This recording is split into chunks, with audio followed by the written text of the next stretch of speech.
ओम शांति। 22 जुलाई 2021। बाबा के महावाक्य। मीठे बच्चे, वृक्षपति बाप ने तुम बच्चों पर बृहस्पति की दशा बिठाई है। अभी तुम अविनाशी सुख की दुनिया में जा रहे हो। प्रश्न: अविनाशी बृहस्पति की दशा किन बच्चों पर बैठती, उनकी निशानी क्या होगी?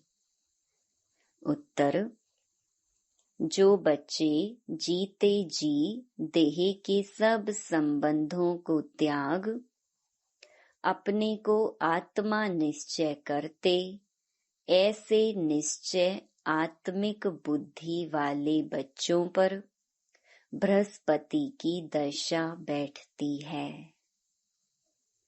उनके ही सुख का गायन है कि अतीन्द्रिय सुख गोप गोपियों से पूछो। उनकी खुशी कभी भी गुम नहीं हो सकती। गीत। ओम नमो शिवाय। ओम शांति। बच्चों ने बाप की महिमा सुनी। आज के दिन को कहा ही जाता है वृक्षपति डे, जिसको मिलाकर कहा है बृहस्पति। इनको ही गुरुवार भी कहा जाता है। न सिर्फ गुरुवार परंतु सत गुरुवार। बंगाल में बहुत मानते हैं। गाया जाता है, मनुष्य सृष्टि का बीज रूप, इसीलिए वृक्षपति कहते हैं। बीज ठहरा तो पति भी ठहरा। वृक्ष के बीज को बाप भी कहेंगे। उनसे वृक्ष उत्पन्न होता है। यह है मनुष्य सृष्टि रूपी झाड़। इनका बीज ऊपर में है। तुम जानते हो, हम बच्चों पर अब अविनाशी वृक्षपति की दशा है, क्योंकि अविनाशी स्वराज्य मिल रहा है। सतयुग को कहा ही जाता है अविनाशी सुख धाम। कलयुग को कहा जाता है विनाशी दुख धाम। अभी दुख धाम का विनाश होना है। सुख धाम अविनाशी है। आधा कल्प चलता है।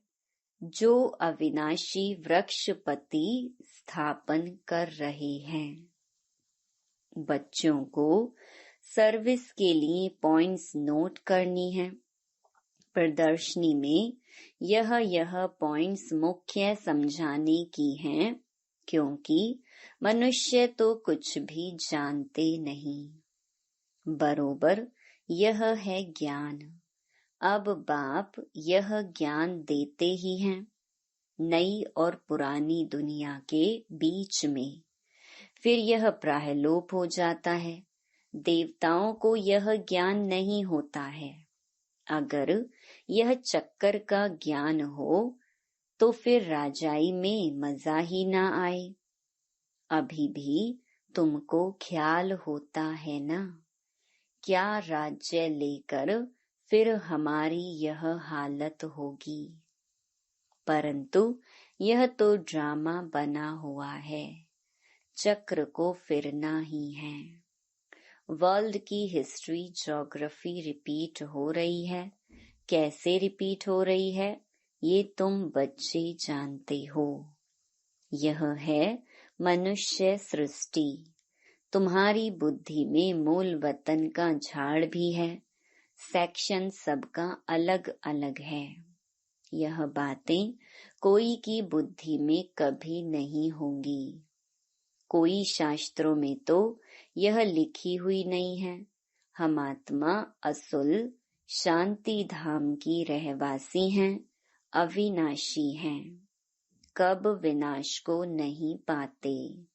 वह समझते हैं बुदबुदा पानी से निकल फिर उसमें मिल जाता है। तुम्हारी बुद्धि में सारा राज है। आत्मा अविनाशी है, जिसमें सारा पाठ नूंधा हुआ है। यह चक्र का नॉलेज कोई शास्त्रों में नहीं है। भल कहाँ कहाँ स्वास्तिका भी दिखाते हैं।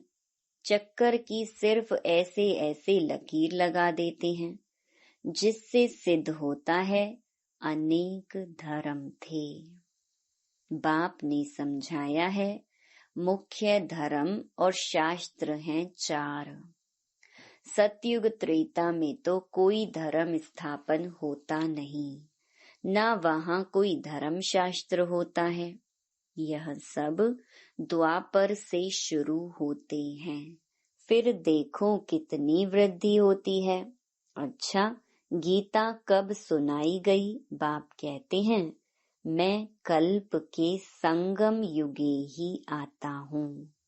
उन्होंने फिर कल्प अक्षर निकाल सिर्फ संगम युगे युगे लिख दिया है। वास्तव में संगम युगे और कोई धर्म स्थापन नहीं करते हैं। ऐसे नहीं कि त्रेता के अंत द्वापर के आदि के संगम पर इस्लामी धर्म स्थापन हुआ। नहीं, कहेंगे द्वापर में स्थापन हुआ। यह संगम का सुहावना समय है, जिसको कुंभ कहते हैं। कुंभ संगम को कहा जाता है। यह है आत्माएं और परमात्मा के मिलन का संगम। यह रूहानी मेला संगम पर ही होता है। उन्होंने पानी की गंगा का नाम बाला कर दिया है। ज्ञान सागर पतित पावन को जानते ही नहीं। उसने कैसे पतित दुनिया को पावन बनाया, कोई शास्त्रों में है नहीं।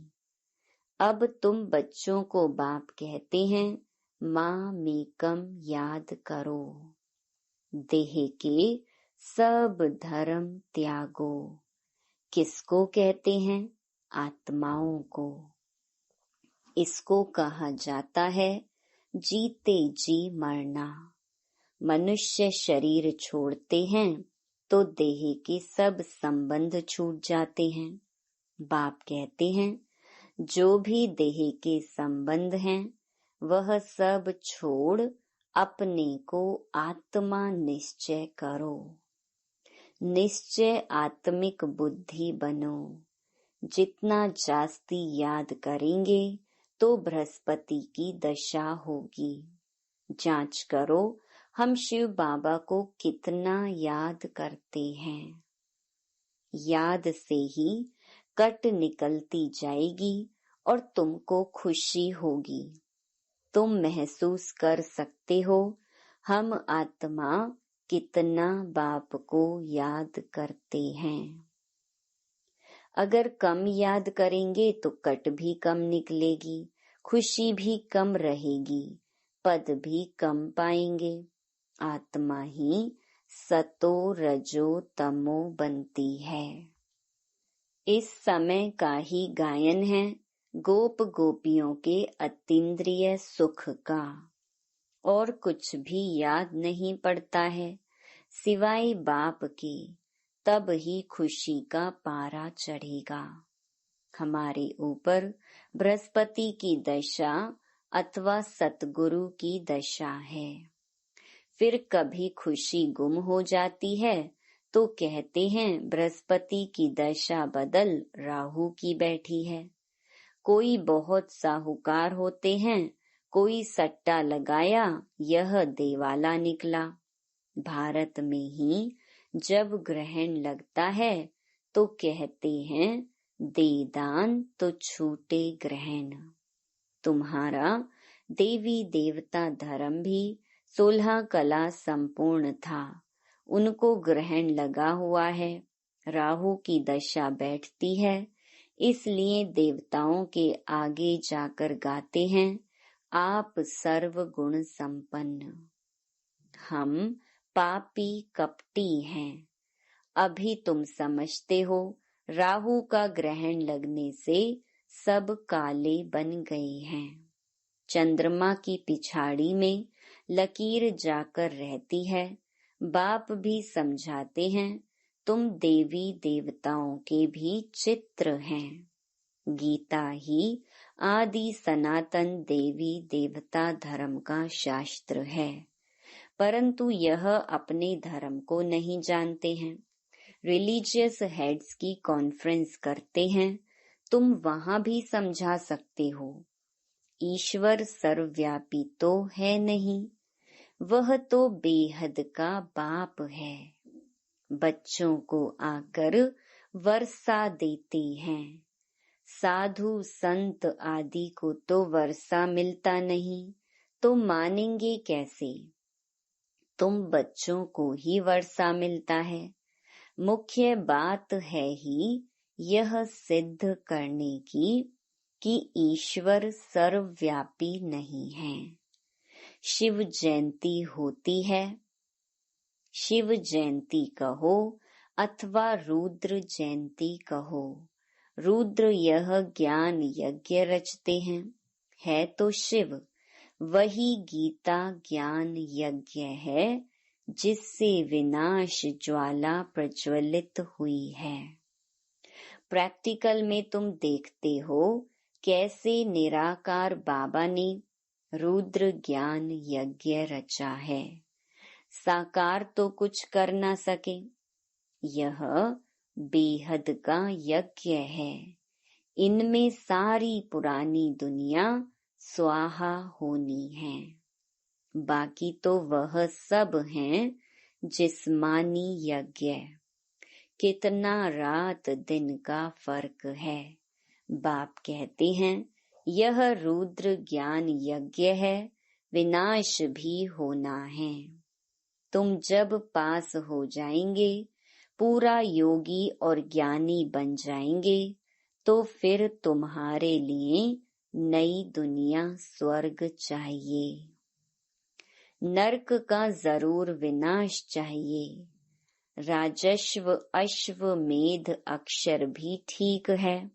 घोड़े को स्वाहा करते हैं, वास्तव में है तुम्हारा यह रथ। एक दक्ष प्रजापति का भी यज्ञ रचते हैं, उनकी भी कहानी है। अभी तुम बच्चों को कितनी खुशी होनी चाहिए। हमको वृक्षपति बाप पढ़ा रहे हैं। हमारे ऊपर अब बृहस्पति की दशा है। हमारी अवस्था बहुत अच्छी है। फिर चलते चलते लिखते हैं, बाबा हम तो मूंझ गए हैं। पहले हम बहुत खुशी में थे, अब पता नहीं क्या हुआ है। यहाँ आकर बाप का बनना बड़ी यात्रा है। वहाँ तीर्थ यात्राओं पर जाते हैं तो कितने पैसे खर्च करते हैं। अब यहाँ तो दान करने की बात नहीं। इनमें कुछ भी पैसा खर्च नहीं करना है। वह है जिस्मानी यात्राएं, तुम्हारी है रूहानी यात्रा। जिस्मानी यात्रा से फायदा कुछ भी नहीं। गीत में भी है ना, चारों ओर लगाए फेरे, फिर भी जन्म जन्मांतर दूर रहे। अभी तुम समझते हो कितनी ढेर यात्राएं की होंगी। कहाँ न कहाँ मनुष्य जाते जरूर हैं। हरिद्वार में गंगा जी पर जरूर जाते हैं। पतित पावनी गंगा समझते हैं ना। अब वास्तव में तुम हो सच्ची सच्ची ज्ञान गंगाएं।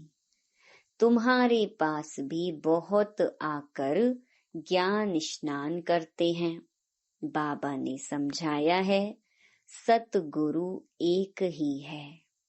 सर्व का सदगति दाता सिवाय एक सतगुरु के और कोई गुरु नहीं। बाप कहते हैं मैं तुमको कल्प कल्प संगम युग पर आकर सदगति दे पुजारी से पूज्य बनाता हूँ। फिर तुम पुजारी बन दुखी बन जाते हो, यह भी अभी पता पड़ा है। बरोबर हमारा आधा कल्प राज्य चलता है, फिर द्वापर में हम 100 देवी देवता वाम मार्ग में चले जाएंगे। जब रावण राज्य शुरू होता है, तब से ही वाम मार्ग शुरू होता है। उनकी भी निशानियां हैं। जगन्नाथ के मंदिर में जाओ तो अंदर काली मूर्ति है, बाहर में देवताओं के गंदे चित्र हैं। उस समय अपने को भी थोड़े ही समझ में आता था कि क्या है। विकारी मनुष्य विकारी दृष्टि से देखेंगे तो समझते थे देवताएं भी विकारी थे। यह लिखा हुआ है, देवताएं वाम मार्ग में जाते हैं। ड्रेस भी देवताओं की दी है। यहाँ भी दिलवाड़ा मंदिर में जाओ तो ऊपर में स्वर्ग लगा हुआ है, नीचे तपस्या में बैठे हैं। इन सब राजों को और कोई जानते नहीं है। बाबा का तो अनुभवी रथ है ना। तुम बच्चे अब समझ रहे हो, आत्माएं और परमात्मा अलग रहे बहुकाल। तुम जो पहले अलग हुए हो, फिर तुम ही आकर पहले मिलते हो। सतयुग का फर्स्ट प्रिंस है श्री कृष्ण। कृष्ण का बाप भी तो होगा ना। कृष्ण के माँ बाप का इतना कुछ दिखाते नहीं हैं, सिर्फ दिखाते हैं माथे पर रखकर नदी से उस पार ले गया। राजाई आदि कुछ नहीं दिखाई है। उनके बाप की महिमा क्यों नहीं है? अभी तुम जानते हो, इस समय कृष्ण की आत्मा ने अच्छी रीति पढ़ाई पढ़ी है, जिस कारण माँ बाप से भी ऊंच पद पाया है। तुम समझते हो, हम श्री कृष्ण की राजधानी में थे, स्वर्ग में तो थे ना। फिर हम चंद्रवंशी बने। अब फिर सूर्यवंशी बनने के लिए श्रीमत पर चल पावन बन पावन दुनिया के मालिक बनेंगे। हर एक अपनी अवस्था को देख सकते हो। अगर हम इस समय शरीर छोड़ दें तो किस गति को पाएंगे? हर एक समझ सकते हैं। जितना बाप को याद करेंगे उतने विकर्म विनाश होंगे। मनुष्य के ऊपर कोई आफतें व दुख आता है व देवाला निकालते हैं तो साधुओं का जाकर संग करते हैं। फिर मनुष्य समझते यह तो भगत आदमी है, ठगी थोड़े ही करेंगे। ऐसे ऐसे भी 2-4 वर्ष में बहुत धनवान हो जाते हैं। उन्हों के बहुत छिपे हुए पैसे होते हैं। हर एक अपनी बुद्धि से समझ सकते हैं। तुम्हारे में भी बहुत हैं जो बहुत कम याद करते हैं। इसीलिए बाबा कहते हैं, अपना कल्याण चाहते हो तो अपने पास नोटबुक रखो, चार्ट नोट करो। हम सारे दिन में कितना समय याद में रहे। मनुष्य तो सारी जीवन की भी हिस्ट्री लिखते हैं। तुमको तो सिर्फ याद का चार्ट लिखना है, अपनी ही उन्नति है। बाबा को याद नहीं करेंगे तो ऊंच पद पा नहीं सकेंगे। विकर्म विनाशी नहीं होंगे तो ऊंच पद कैसे पाएंगे? फिर सजाएं खानी पड़ेंगी। मोचरा जो नहीं खाएंगे तो पद अच्छा मिलेगा। मोचरा खाकर फिर कुछ थोड़ा बहुत पद पाना, वह क्या काम का? धर्मराज का मोचरा ना खाएं, बेइज्जती न हो यह पुरुषार्थ करना है। तुम देखते हो शिव बाबा बैठा रहता है, फिर धर्मराज भी है। तुमको सब साक्षात्कार कराते हैं, तुमने यह किया था, याद है? अब खाओ सजा। फिर उसी समय सजाएं उतनी ही खाते हैं जितनी जन्म जन्मांतर खाते हैं। पिछाड़ी में थोड़ा रोटी टुक्कड़ मिला, उससे क्या फायदा? मोचरा तो नहीं खाना चाहिए। अपनी अवस्था की जांच करनी है। जैसे पोता मेल निकालते हैं, कोई 6 मास का, कोई 12 मास का, कोई तो रोज का भी निकालते हैं। बाप कहते हैं तुम भी व्यापारी हो। कोई विरला व्यापारी बेहद के बाप से व्यापार करे। धन नहीं तो तन मन तो है ना। उनको शर्राफ भी कहते हैं, मट्टा सट्टा करते हैं ना। तुम तन मन धन देते हो, रिटर्न में 21 जन्म के लिए कितना वर्षा पाते हो। बाबा हम आपका हूँ, ऐसी युक्ति बताओ जो हमारी आत्मा और शरीर इन लक्ष्मी नारायण जैसा बन जाए। बाबा कहते हैं मैं तुमको कितना गोरा बनाता हूँ, एकदम रूप ही बदल देता हूँ। दूसरे जन्म में तुमको फर्स्ट क्लास शरीर मिलेगा। तुम वैकुंठ में भी देखते हो, तुम जानते हो यह मम्मा बाबा फिर लक्ष्मी नारायण बनेंगे।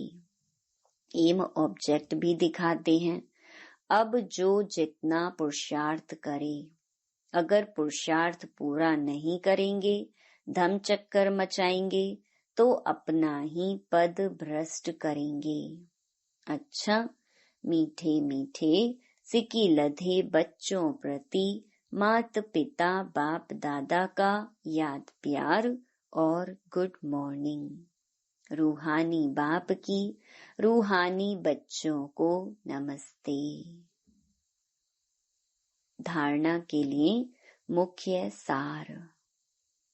पहला, अपनी अवस्था की जांच स्वयं ही करनी है। अपने कल्याण के लिए डेली डायरी रखनी है, जिसमें याद का चार्ट नोट करना है। दूसरा, बेहद के बाप से सच्चा सच्चा व्यापार करना है। अपना तन मन धन बाप हवाले कर 21 जन्मों के लिए रिटर्न लेना है। निश्चय बुद्धि बन अपना कल्याण करना है। वरदान, पहली श्रीमत पर विशेष अटेंशन दे, फाउंडेशन को मजबूत बनाने वाले सहज योगी भव। बाप दादा की नंबर 1 श्रीमत है कि अपने को आत्मा समझकर बाप को याद करो। यदि आत्मा के बजाय अपने को साधारण शरीरधारी समझते हो तो याद टिक नहीं सकती। वैसे भी कोई 2 चीजों को जब जोड़ा जाता है तो पहले समान बनाते हैं। ऐसे ही आत्मा समझकर याद करो तो याद सहज हो जाएगी। यह श्रीमत ही मुख्य फाउंडेशन है।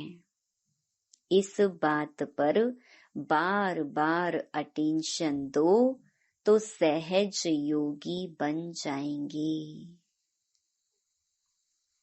स्लोगन, कर्म आत्मा का दर्शन कराने वाला दर्पण है, इसलिए कर्म द्वारा शक्ति स्वरूप को प्रत्यक्ष करो।